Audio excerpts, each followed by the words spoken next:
Dios les bendiga y gracias por escuchar el programa Buscando el Reino de Dios, donde siempre buscamos la presencia de Dios en la oración primero. Bendito Padre, te doy gracias por el poder de tu santa palabra. Gracias, Padre, por la verdad de tus escrituras. Y hoy ayúdanos, Padre, a entender cómo la arqueología en verdad apoya tu libro, en Cristo oro. Amén. Esta es parte 2 de arqueología y la Biblia. En la clase pasada hablamos de 14 puntos, hablamos de la piedra Rosetta, que ayuda a entender la interpretación y traducción de idiomas para entender los escritos de Egipto. También hablamos de los rollos del Mar Muerto, donde encontramos muchos fragmentos de escrituras, de las escrituras del Antiguo Testamento. Hablamos de la inscripción de Teldán, que nos ayuda a entender la casa de David. Hablamos del rollo de Ketef y Non, que ayuda a entender que la palabra Yahweh estaba en la escritura. O la piedra moabita, que habla del yo soy Mesa, hija de Chemos, rey de Moab, de la historia de los reyes de Israel y sus compañeros.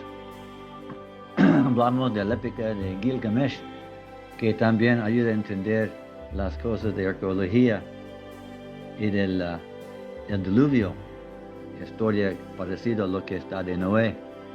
Hablamos del túnel de Ezequías, que está en la Biblia, que encontramos que en verdad existe en realidad. También hablamos de los ruinas que ayudan a entender el hombre crucificado, de la barra vertical y la barra horizontal. Hablamos de la estela de Merneptah, que también ayuda a entender las cosas en las escrituras que sucedió entre 1200 antes de Cristo en los reyes de Faraón. Hablamos de Jericó, también de Belén y Jerusalén. Hablamos de José, que fue vendido en Egipto, que encontramos que un esclavo fue vendido por 20 ciclos, igual como fue en los días de José. Y Sodoma y Gomorra, por supuesto, con sus ruinas en la arqueología. Hoy vamos a seguir con otros.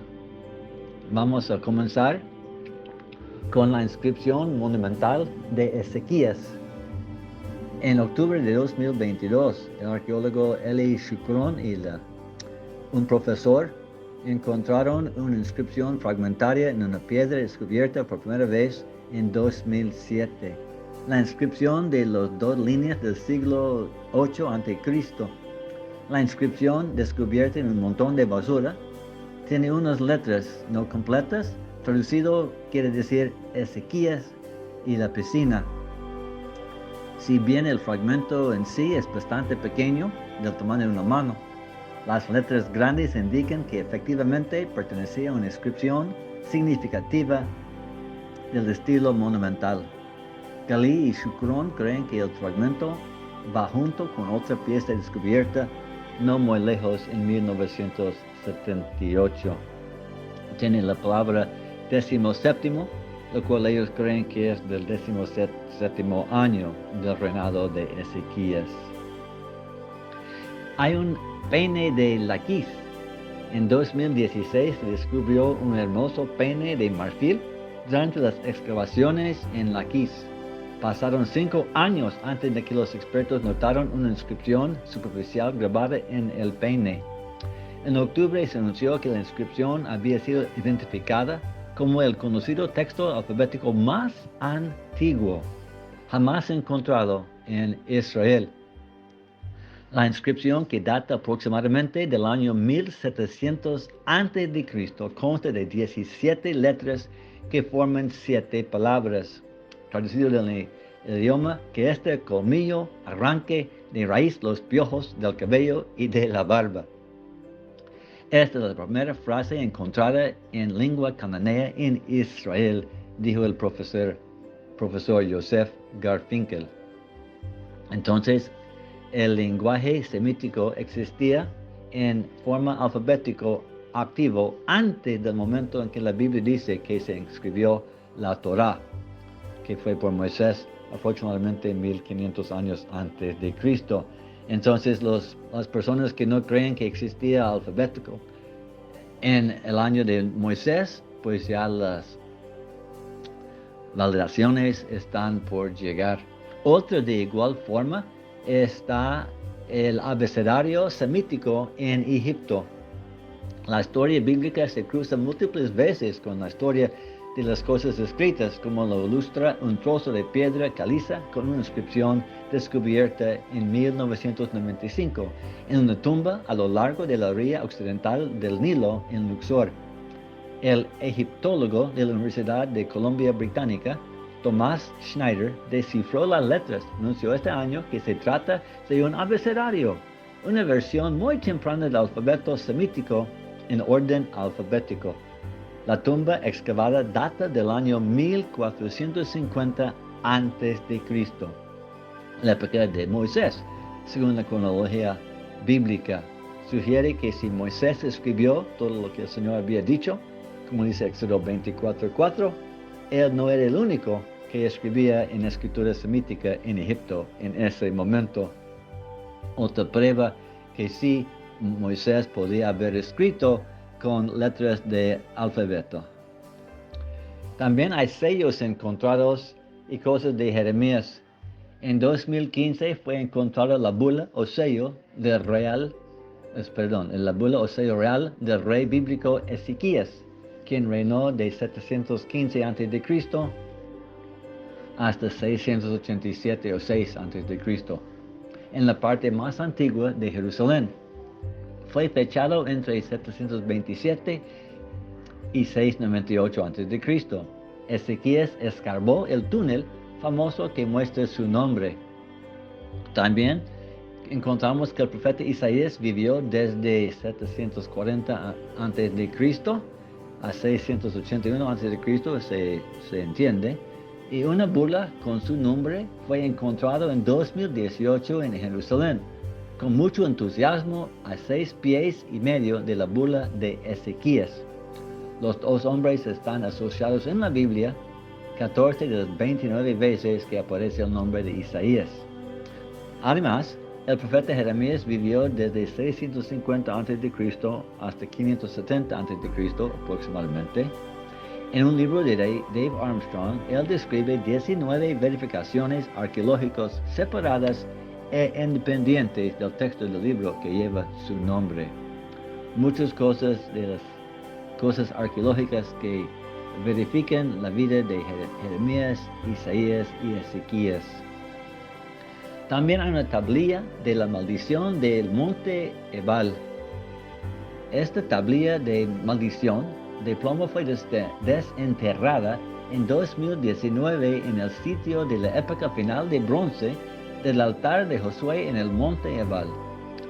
La traducción del texto que contiene se publicó en marzo y revela un texto antiguo, siglos más antiguo que cualquier inscripción hebrea conocida del antiguo Israel. La tablilla dice maldito, maldito, maldito, y tiene YHWH, que es Yahweh.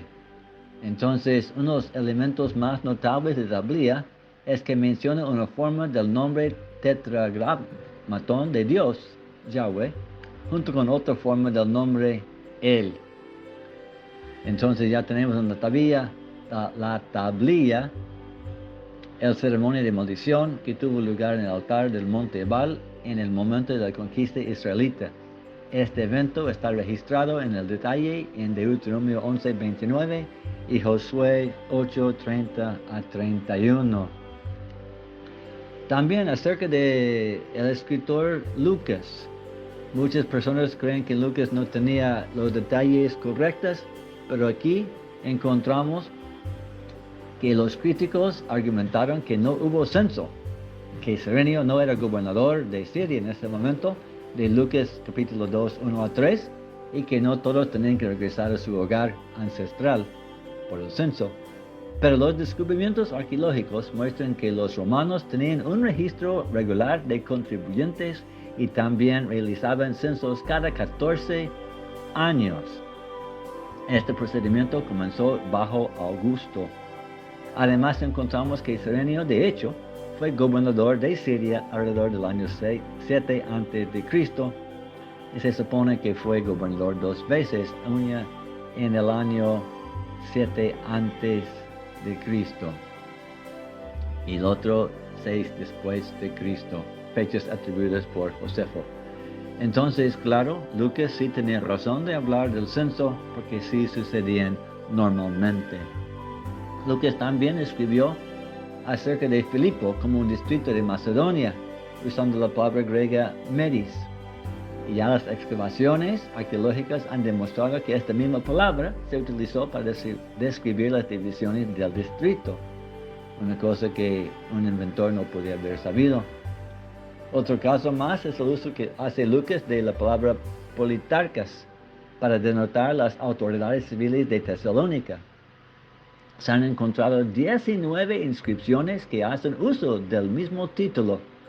Curiosamente, 5 de ellos hacen referencia a la ciudad de Tesalónica, a la cual él escribió. Unas inscripciones fue descubierta en un arco romano en Tesalónica y en ella se encuentran los nombres de 6 de los politarcas de esa misma ciudad. Lucas también habla de fechas y títulos. El historiador Colin Emmer catalogó numerosas confirmaciones arqueológicas e históricas de la exactitud de Lucas en su libro El libro de los Hechos en el contexto de la historia helenística. En su detallado informe, Emmer incluyó detalles especializados que no habrían sido ampliamente conocidos excepto por un investigador contemporáneo como Lucas, que viajó mucho. Estos detalles incluyen títulos exactos de los funcionarios, identificación de unidades de ejército y información sobre las rutas principales. También corrobora las fechas de reyes y gobernadores conocidos con la cronología de la narración de Lucas. También hay otros 2 que vamos a ver hoy. Hay eventos escritos. La casa de Nazaret. En 2009 se descubrió en Nazaret una casa que data del siglo I después de Cristo, de aproximadamente 900 pies cuadrados. La ciudad donde vivían José y María entonces existía en aquella época, según este hallazgo. También el estanque de Siloé. En 2004 se descubrió en Jerusalén una majestuosa entrada escalonada que puede estar en la ubicación de este estanque que está escrito en Juan 9 del 7 al 11. Y por fin hay un cilindro de Sennacherib. El prisma de Taylor dice, en 1830 un hombre llamado Robert Taylor describió un cilindro de arcilla de 15 pulgadas de alto, escrito con 1500 líneas colocado allí por un hombre llamado Sennacherib. Dice, en cuanto a Ezequías, el judío no se sometió a mi yugo. Puse sitio a 46 de sus ciudades fuertes, fortalezas amuralladas, y a las innumerables pequeñas aldeas de sus alrededores, y las conquisté por medio de rampas de tierra bien pisadas y arietes, o sea, palos fuertes. Entonces, lo que está en las Escrituras en 2 Crónicas 32:11 está relacionado a lo que este hallazgo encuentra. Otro cilindro está cerca de Ciro. En 1879, Ormuzd Rassam encontró un pequeño cilindro de arcilla de 9 pulgadas, ahora en el Museo Británico de Historia Natural. Lo descubrió en la antigua ciudad de Babilonia. Ciro lo encargó. La inscripción decía, regresé a las ciudades sagradas del otro lado de los Tigres, cuyos santuarios están en ruinas desde hace mucho tiempo, las imágenes que allí habitaban. Esto compara con Esdras capítulo 1, del 1 al 11, hablando de Jerusalén. Y por fin, personas y pueblos, la inscripción de Pilato. En 1961, en una excavación patrocinada por Italia en Cesarea, un arqueólogo descubrió una piedra escrita en latín que decía Poncio Pilato, prefecto de Judea. Igual como está en Juan 19:29, existía este señor. Y por fin los hititas. En 1906, Hugo Winkler estaba realizando unas excavaciones en una ciudad turca y descubrió 10,000 tablillas de arcilla que documentaban la historia de la nación hitita. Descubrieron que esta zona era la capital de la nación hitita. Y encontramos acerca de los hititas en Josué 11:3. Así hoy encontramos muchas más evidencias que las personas, los lugares y el alfabeto, lo que Dios usó en Moisés y otras personas, sí existían tal como está escrito en la Biblia. Tomamos por seguro que Dios en verdad mostró la historia verdadera de su pueblo en este libro. Aún la arqueología lo muestra poco a poco. Que Dios les bendiga, que tu fe siga en Cristo. Les bendiga. Amén.